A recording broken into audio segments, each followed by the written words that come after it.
रात हो गई। पुरानी मस्जिद से परछाइयां लंबी हो रही थीं।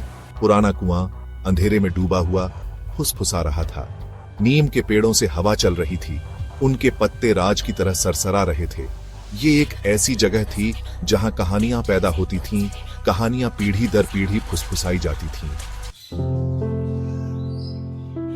समीर एक नौजवान जिसकी आंखों में सपने भरे थे, अपने गांव में एक साधारण जीवन जीता था।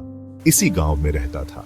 यह गांव अपनी पुरानी परंपराओं और कहानियों के लिए मशहूर था।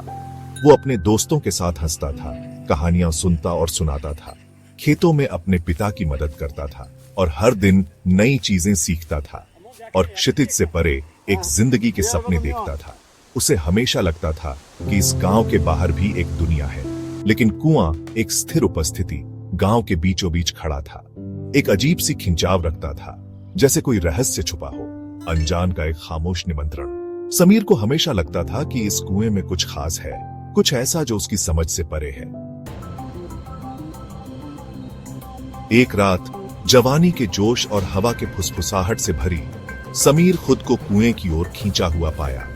चांदनी रात में वह अपने दोस्तों के साथ एक पुरानी कहानी को सच साबित करने के लिए तैयार था। उसके दोस्त, जिनके चेहरे चांदनी में पीले पड़ गए थे, ने उसे अंदर देखने की हिम्मत दी। वे सब एक दूसरे को चुनौती दे रहे थे, हंसी मजाक कर रहे थे, लेकिन उनके दिलों में डर भी था।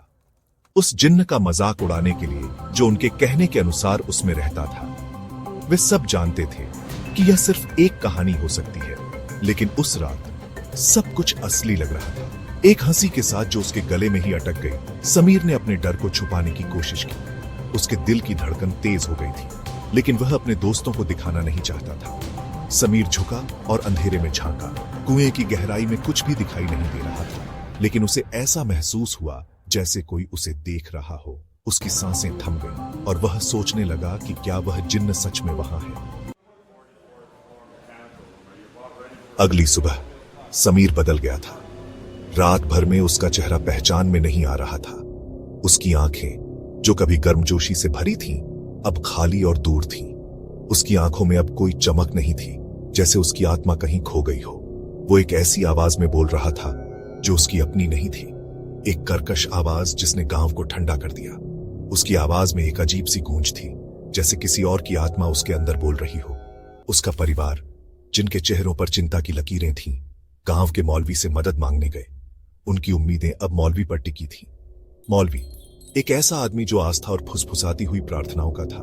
उसकी आंखों में एक गहरी समझ थी, जैसे उसने पहले भी ऐसे मामले देखे हों। मौलवी एक प्राचीन और दुष्ट उपस्थिति को महसूस करते हुए जानता था कि उसे क्या करना है। उसने अपने अनुभव और ज्ञान का सहारा लिया और एक कठिन लड़ाई के लिए तैयार हो गया। मौलवी ने अपने पवित्र वस्त्र और धार्मिक उपकरण इकट्ठा किए। उसकी आंखों में दृढ़ संकल्प था। वह जानता था कि यह एक साधारण मामला नहीं था,